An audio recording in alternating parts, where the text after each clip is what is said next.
मैंने जब अपना करियर शुरू किया था तब मैंने एक बहुत बड़ी गलती करी थी।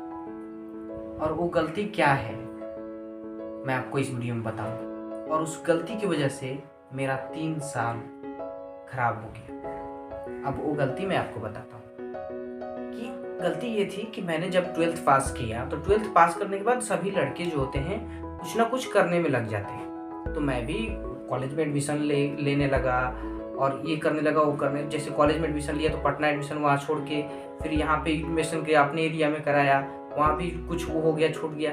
IITI में एडमिशन हुआ, वहाँ पे कुछ दिन गया, पसंद नहीं आया तो छोड़ दिया। तो ये सब कुछ मैं छोड़ता चला गया। ये मेरी गलती नहीं थी, मैंने छोड़ता चला गया, पसंद ही नहीं आता था तो छोड़ दिया।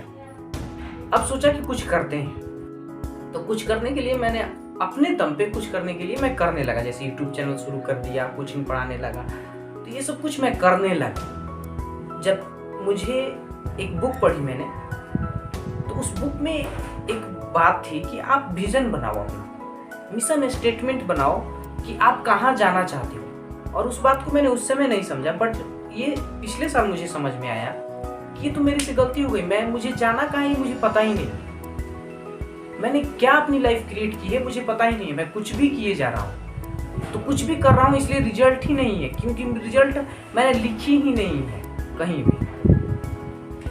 तो रिजल्ट लिख के अपने आप को आगे बढ़ाना, अब वो कैसे करते हैं वो मैं इस वीडियो में आपको डिफाइन कर देता हूँ। जैसे आज आप 12th पास कर रहे हैं तो आपके पास उतनी समझ नहीं होगी जितनी आज मेरे पास है, बट एटलीस्ट मेरी बात को क्लियरली समझने की कोशिश कर कि 12th पास कर लिया। अब आपको दिमाग ये दौड़ाना है कि आज से 10 साल बाद, कितने साल बाद, 10 साल बाद मैं कैसी लाइफ चाहता हूँ। क्लियर क्वेश्चन है और इस क्वेश्चन का आंसर जल्दी नहीं देना है, बहुत धीरे धीरे देना है, आराम से समझना है। 10 साल बाद आपने सोचा कि मुझे ऐसी लाइफ चाहिए, फ्री आओ, मतलब कुछ भी ये मत सोचना कि इतना पैसा कहाँ से आएगा, ये कैसे होगा वो कैसे होगा, बट आप सोच लो कि ये होगा, ऐसा हो सकता है 10 साल बाद। ये एक स्टेटमेंट है मेरी, ये एक पेज है जिस तरह की लाइफ मैं जीना चाहता हूँ। अब उस लाइफ को जीने के लिए जैसे मैं बताऊं कि आज से 10 साल बाद, 9-10 साल बाद मैं फाइनेंशियल फ्रीडम चाहता हूँ कि मुझे पैसे की टेंशन ना हो। तो वो कैसे होता है, वो होता है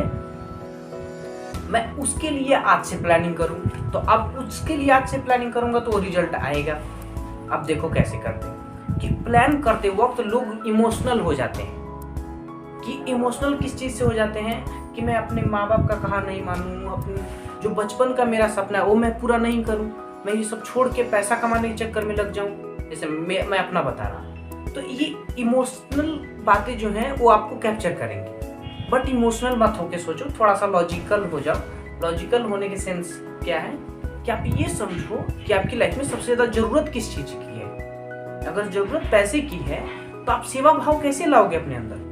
कहीं भी काम करने जाओगे तो आप पैसे के लिए चक्कर में पड़े रहोगे कि कैसे पैसा मिल जाए। तो पहले पैसे की प्रॉब्लम को सॉल्व कर लो, फिर प्लान करते वक्त इमोशनल नहीं होना है, प्रैक्टिकल रहना है, लॉजिकल होना है। अब इसमें सबसे जो महत्वपूर्ण बात है वो ये है कि आपको उन लोगों को देखना होगा जैसा आप लाइफ जीना चाहते हो। जैसे आप मान लो डीएम बनना चाहते हो, तो जो डीएम बना है वो क्या कर रहा है, क्या कर रहा था जिसकी वजह से वो डीएम बना। और ऐसे एक डीएम को नहीं, ऐसे 10 डीएम को, ऐसे 10 यूपीएससी टॉपर्स को नोटिस करो, उनके बारे में पढ़ो, उनकी अगर ऑटोबायोग्राफी है तो उनको पढ़ो, उनके बारे में जो भी बुक्स हैं, जो भी यूपीएससी टॉपर से रिलेटेड बुक है कि वो ये करते थे, वीडियो है, उसको समझने की बारीक कोशिश करो कि वो लोग क्या करते थे।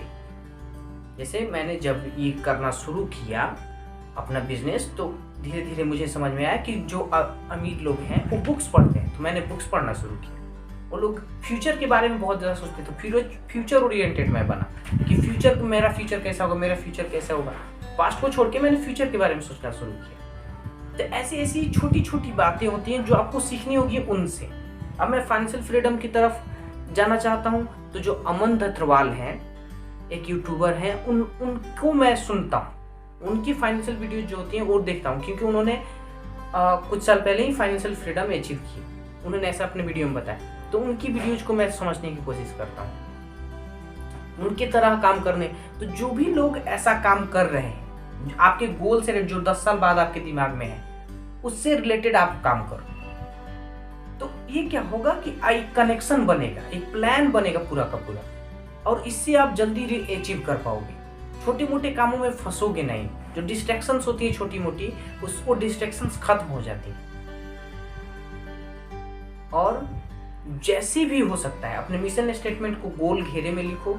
उसके अलग अलग तरीके हैं, अलग अलग उसको पाने के लोगों ने विश्व भर में काम किए हैं। वो कैसे पाया है इसको ढूंढो।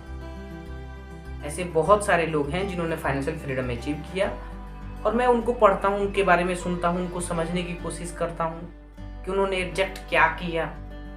उसी तरह से आप भी जो भी आपको बनना है, और मैं नहीं कह रहा कि आप फाइनेंशियल फ्रीडम ही अचीव करो या फिर कुछ और अचीव करो, वो आप पे डिपेंड करता है कि आप क्या करना चाहते हो। बट इमोशनल होके बचपन की बातों से, पापा मम्मी सोसाइटी की प्रेशर में ये काम नहीं किया जाता है।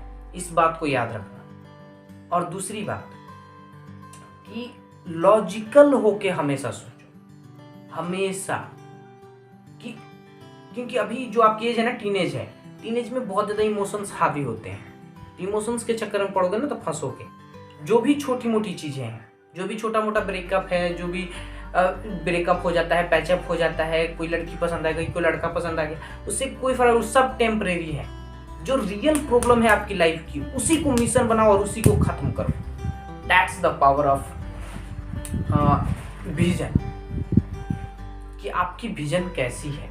अपनी विजन स्टेटमेंट को लिखो और उस पर काम करना शुरू करो आज से। तब जाके कुछ कमाल होगा, तब जाके आप उसके बारे में स्किल सीखो, उसके बारे में पढ़ाई करो। अब उससे रिलेटेड आप पढ़ाई करोगे। ये नहीं कि सारे दोस्त पढ़ रहे हैं तो मैं भी पढ़ लूँ। ऐसा बहुत सारे लोग करते हैं कि सारे दोस्त पढ़ रहे हैं तो मैं भी पढ़ लूँ। ये नहीं करना है। आपको वो पढ़ाई करनी है जो आपके गोल से रिलेटेड है, बाकी पढ़ाई नहीं करनी है। अब आपको एक अच्छी लाइफ जीनी है तो एक अच्छी लाइफ की डेफिनेशन को सीखना पड़ेगा। बुक्स पढ़ो। Books are very good source of knowledge. Books में वो नॉलेज होती हैं जो किसी पर्सन ने 10 साल 20 साल लगा के लिखी है। जैसे think and grow rich book 20 साल लगी है लिखने में भाई। 500 लोगों, बड़े लोगों का इंटरव्यू लेके लिखा गया है वो। तो ऐसी बहुत सारी बुक्स हैं, उनको पढ़ोगे तो कुछ समझ बढ़ेगा। और ये गरीबों की जो गरीब मेंटेलिटी है ना, मैं गरीब बोलता हूँ तो मेंटेलिटी की बात करता हूँ। गरीब मेंटेलिटी है नहीं जहाँ से बाहर निकलोगे। एंड इस वीडियो की ज़रूरत आपके दोस्तों को भी बहुत होगी, तो that's why please share it. ठीक है, कि दोस्त भी तो जाने कि ऐसा भी कुछ होता है, ये गलती मैं ना करूँ। तो अगर आप नहीं कर रहे तो अपने दोस्त को कैसे आप करने दोगे? तो अपने दोस्त के पास इस वीडियो को शेयर करो, स्टेटस में अपने लगाओ, फेसबुक पे, इंस्टा पे, यहाँ पे शेयर करो। Thank you so much for watching.